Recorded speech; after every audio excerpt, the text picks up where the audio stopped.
good evening.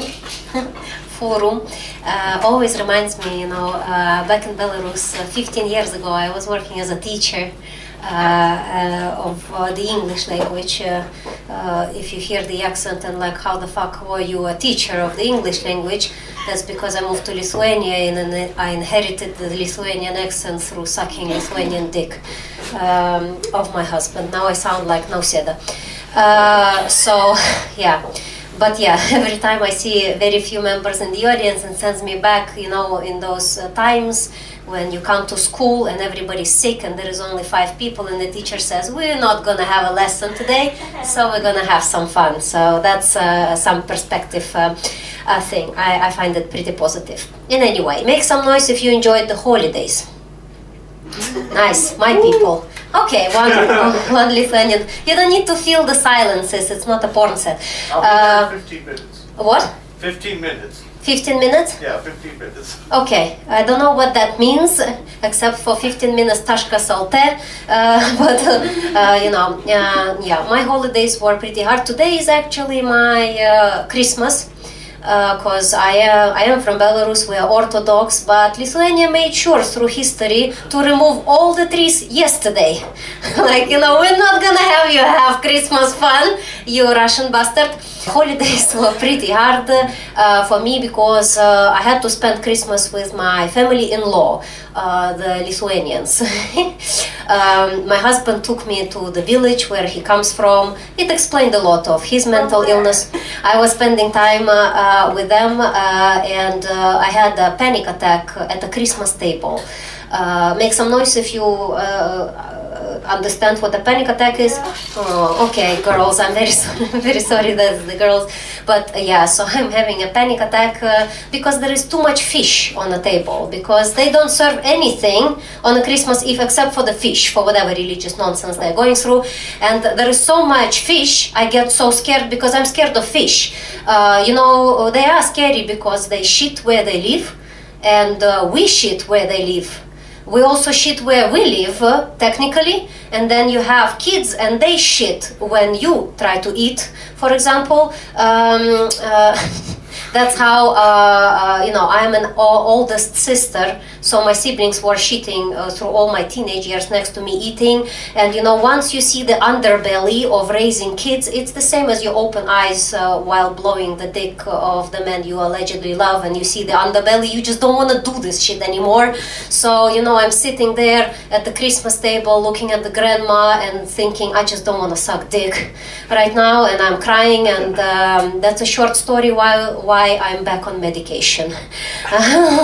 That was the moment where I realized that huge experiment I took last year of giving up the medication didn't really pay off, because I climaxed myself on a table in front of grandma crying and saying, I don't want to suck dick. So yeah, that was a revolutionary moment for me. I'm back on meds. You call them meds, I call them drugs, that's why I'm pulling off Shalty Barshay in the middle of January. Anyway, yes, so I am back on drugs, and consequently I'm also doing a dry January, meaning that my vagina is very dry and we don't have any lube at home. And so it's a very dry January for the both of us, because if you know anything about pills, they do be dehydrating you a lot. If I were a man, I would never have a boner, for those who don't understand. That's why, anyway. Yeah, the dry January is going great for my husband, aka he's never getting laid. And also, did you do some gifts? Anybody received a cool gift during this period? Yes. So what did you receive, except for the physical love? Mm-hmm. My colleague gave me, we had like this Secret Santa or some white people stuff. Okay. And like this dude knows me. I thought he's gonna give me something useful. He gave me frisbee discs, man. I don't even leave home. Well, that's an inspiration, like could be like a thing. Say it like that, He wishes well for you, leave home and face more racism outside of it. I wish, but like there is no communication at all in Lithuania. Like, Oh, come on. If you met in the international people meetup, I'm pretty sure you're gonna find an international person who's gonna be willing to catch the frisbee. Also, I wanted to say that you should wait for fingerless February also. Fingerless? What does that mean?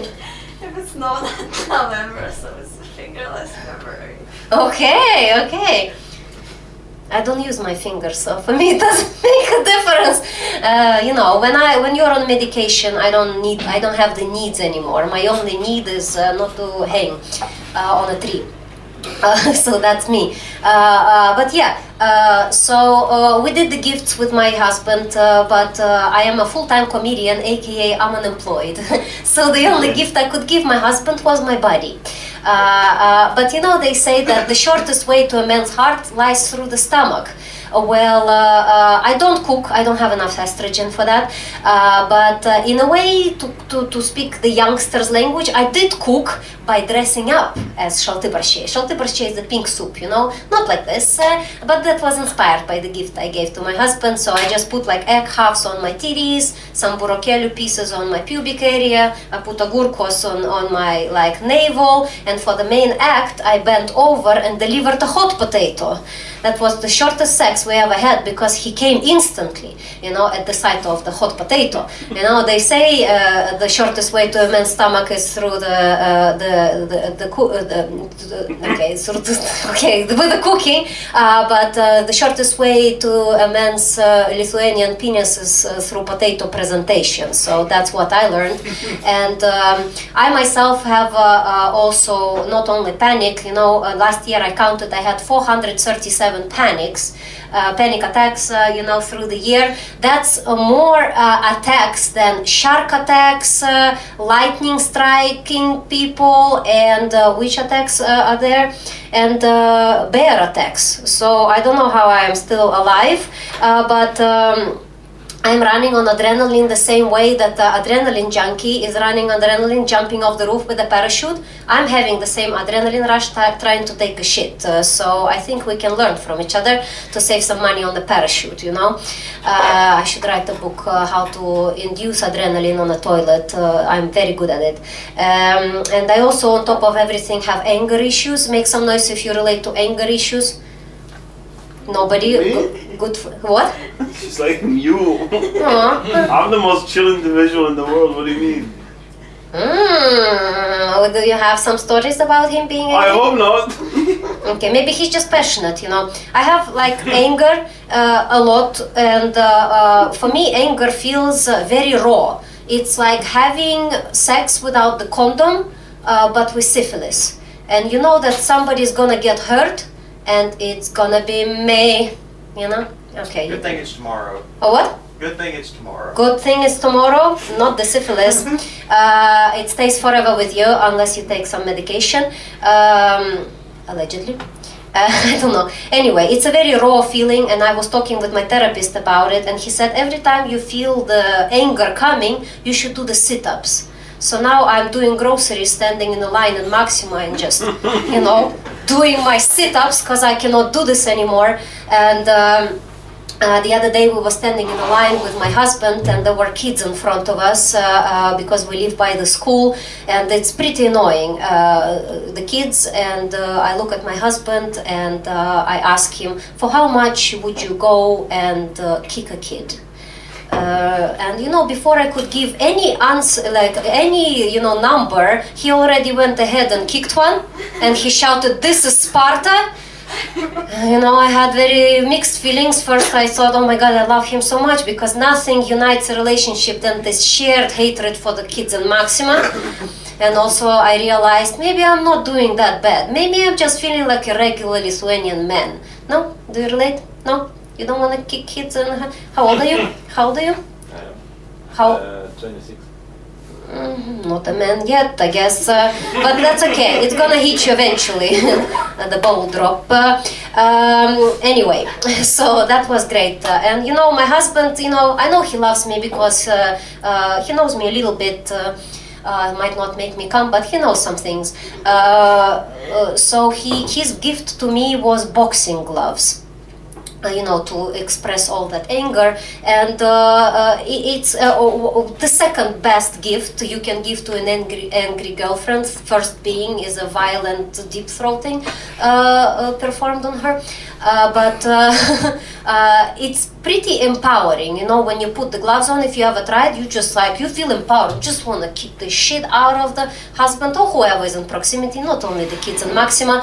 And I felt like for the first time like $1 million baby. Correction, I felt like $1 million Belarussian rubles baby, which is worth nothing, so I just felt like nothing as I usually do. But I got inspired. I was walking around, punching all the walls in the apartment, which is very common because my neighbors are very used to hearing a lot of thumping, because I used to have a lot of angry sex with my husband. Now I'm just punching walls, so that's bad news for him. But that was his first mistake. Now he's not getting laid, but his second mistake was to tell me oh, do you want to learn how to actually punch? He might have been teaching me how to punch, but I was actually working on making him a Jake Paul. They call it the new masculinity, when you're on the knees, hugging the crotch of your opponent, winning is the new losing. Have you heard about this, Jake Paul losing to Anthony Joshua? Saw it. Yeah? It was lovely. It was lovely, it was beautiful. There was also... I think he broke his face. He broke the jaw in 2 places. It was beautiful. So I made the Jake Paul out of my husband, and then he was on the knees crying, and I said, "You can call me Joshua, Moira Joshua." Jake Paul punched him. Yeah, it's beautiful. It just clicked in all the right places. And on the same day, Andrew Tate was fighting, and you can see on the internet picture by picture of them on the knees hugging the opponent, the alpha male kneeling at the side of another male. Losing is the new winning was the tweet of Andrew Tate the next day after he lost that match. That was beautiful. That's how we called it Christmas miracle, because it was on Christmas Eve. Okay, so some things also happened which made me think. Have you heard about Maduro? Apprehended, the Venezuelan, the dictator. Yeah. Okay. I'm standing right here. They might be there in 5 minutes. Yeah. So my husband told me that after the apprehension of Maduro, the sweatpants and the suit and the Nikes that he was wearing were sold out in hours. Everything was sold out. So I don't know if it was apprehension or an actually good business deal. It's like a product placement in the reality show we call America, and it was pretty beautiful. It happened the same way with Taylor Swift getting engaged in a dress, and the dress got sold out in minutes. So Taylor Swift, Maduro, same thing. Doing the same thing, selling the products for the greater good of the capitalism. Anyway, have you heard about, I don't know, you watch Stranger Things? Make some noise if you watch or aware. Not really? No? Okay, one person.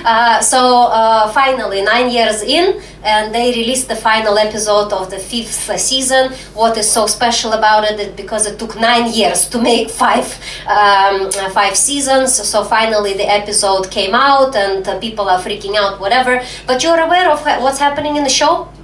Not really. Do you not? Kinda. Do you know the Demogorgons? Yeah. Like I watched 2 seasons.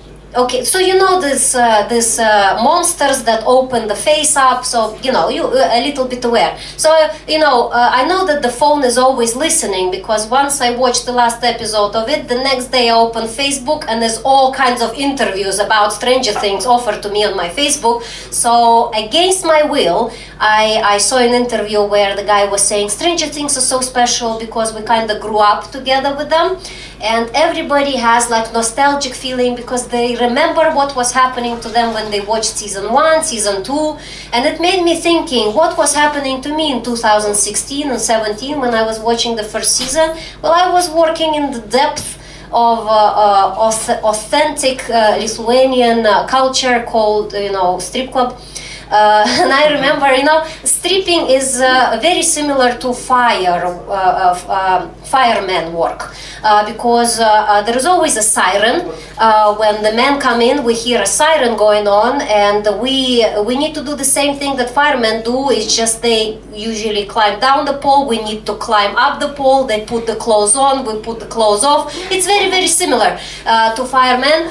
And I remember watching the Stranger Things, and there was the scene, the Demogorgon attack, and I would like pause it, and I would run to the stage, and I would need to strip to the men, and I didn't know what was scarier, the Demogorgon attack I just watched in Stranger Things, or me stripping for the men. It was pretty scary. I don't know, I just remember this nostalgic feeling of 2017. That was great. I don't strip anymore, if you're wondering. You never forget the first moment somebody calls you a MILF, and you're like, okay, that's time to retire. The tits decided for you, the tits are going all the way down, and they're like, okay, time to retire, a MILF. Now they're over hard. Now what? Now they're over hard. What does that mean? Say, I'm very bad. Well, over easy, now they're over hard. Yeah, over hard, yeah, okay, yeah. I call them the hip amortizators. Soon they're gonna be amortizing my knees, they're going all the way down. Yeah, and I remember I told the guy, I'm not even a mother, why are you calling me a MILF? And he's like, do you wanna be mine? Okay, fuck that shit, I'm out. That same night I just quit, I cannot deal with this anymore. And the last note I'm gonna say about New Year's resolutions. I am pretty old. Last month I turned 34. I outlived the Jesus. That dude died twice, and I'm still standing. So fuck you, Jesus in the back. There's a carpet of Jesus if you wanna see. What? Still alive today, according to some. Yeah, to the delusional people, yeah, of course. I am alive also to some people, but inside I'm very, very dead. So basically, I am very old, and I realized that my bones are slowly falling apart. Last year I went to the massage because my neck was hurting, and the massage guy was trying to fix my neck, and he broke my rib while trying to fix it. So I'm not doing well. So I decided maybe I should go to the gym. 34, maybe it's time. But I am from Belarus. I cannot just go to the gym. So I found myself a friend who's gonna make me go to the gym, because in Belarus, I need to be told what to do. You can take a girl out of Belarus, you cannot take Belarus out of girl. I need a dictator in my life, and preferably without the dick. I already have one dick in my life, aka my husband. But we were planning to go to the gym, and I was asking this friend of mine, so are we going? And she sends me a screenshot. There is Fabioniškių baseinas, I live in Fabioniškės, and it's like, oh, we cannot accept any more purchases or members because we're all sold out. So by the 4th of January, everybody is hitting their New Year's resolution, everybody's going to the gym, and she tells me like, let's wait to February. Everything is gonna open straight away because everybody's gonna give up. Have you made any New Year's resolutions that you already gave up by the day 7? Have you made any New Year's resolutions? Okay, you Lithuanian, you don't have hope in life. What about you? I guess we just made a challenge to not take any sweet things. To not eat? To not take any sweet things. Anything sweet, so. Anything sweet? Yeah. To not eat? To not drink. To not drink. Okay, sorry. Okay, good. Processing happened. I'm on medication. It happens. Okay, that's a good challenge. I also don't drink anything sweet, but that's because if I drink Coca-Cola, I don't sleep for 48 hours. So that's a good one. You so far good. Day 7, you're still strong. I mean, she's kind of cheating. What are you drinking? I guess I just once got a kombucha, that's it.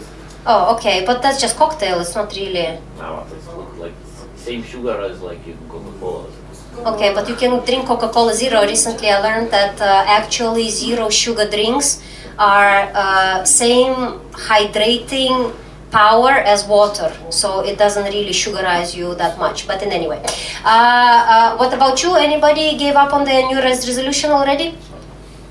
Yeah. What did you give up? Sober 2026. Okay, very good. Well, Oh, I'm losing weight. Yeah, thank you for the news. you're losing weight already gaining back again. Well, that's okay. My therapist told me last year that the reason I still feel like shit is because I have hope. Once I learn to abandon hope, I'm gonna start to get better. So that's a lesson I'm gonna pass on to you. just like live day by day, take the day as they come, and don't hope too much. The day is gonna happen whether you want it or not. Thank you very much. Enjoy your evening.